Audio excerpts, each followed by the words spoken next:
7. Care of George W. Hale, Esquire, 541, Dearborn Avenue, Chicago, 24th January 1894. Dear friends, your letters have reached me. I am surprised that so much about me has reached you. The criticism you mention of the interior is not to be taken as the attitude of the American people. That paper is almost unknown here and belongs to what they call a blue-nosed Presbyterian paper. Very bigoted.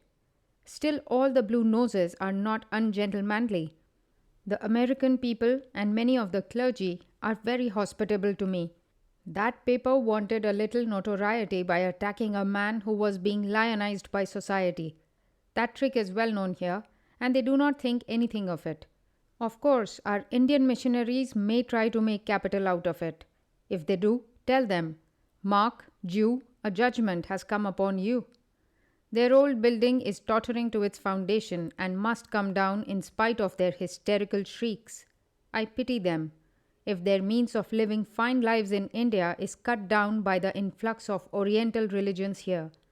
But not one of their leading clergy is ever against me. Well, when I am in the pond, I must bathe thoroughly.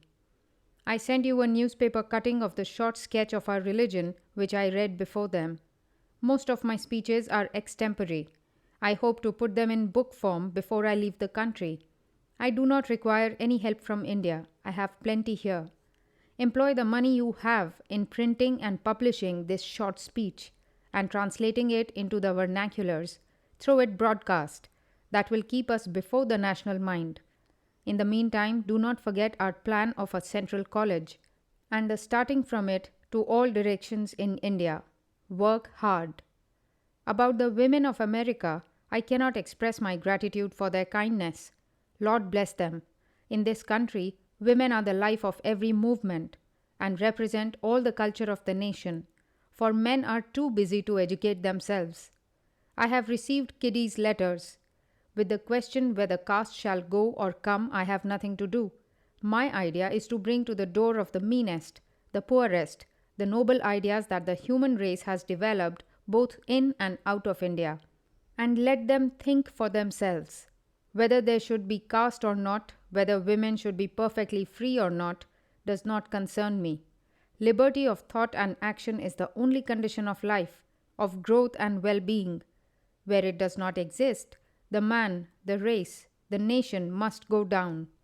Caste or no caste, creed or no creed, any man or class or caste or nation or institution which bars the power of free thought and action of an individual, even so long as that power does not injure others, is devilish and must go down.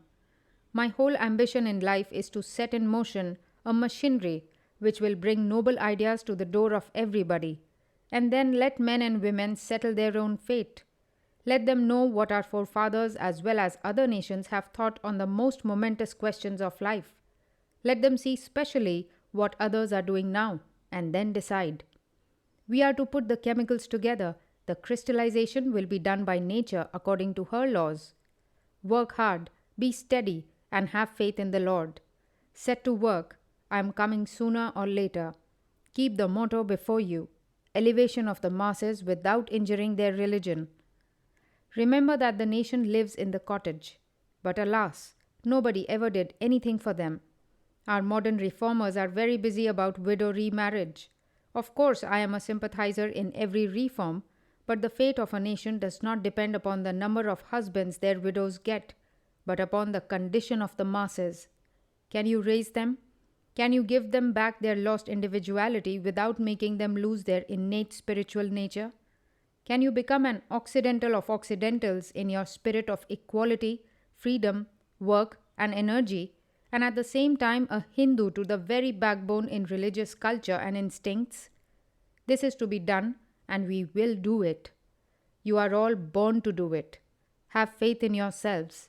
Great convictions are the mothers of great deeds. Onward forever. Sympathy for the poor, the downtrodden, even unto death. This is our motto. Onward, brave lads. Yours affectionately, Vivekananda. P.S. Do not publish this letter. but there is no harm in preaching the idea of elevating the masses by means of a central college, and bringing education as well as religion to the door of the poor by means of missionaries trained in this college. Try to interest everybody. I send you a few newspaper cuttings, only from the very best and highest. The one by Dr. Thomas is very valuable as written by one of the, if not the leading clergymen of America. The interior, with all its fanaticism and thirst for notoriety, was bound to say that I was the public favorite. I cut a few lines from that magazine also.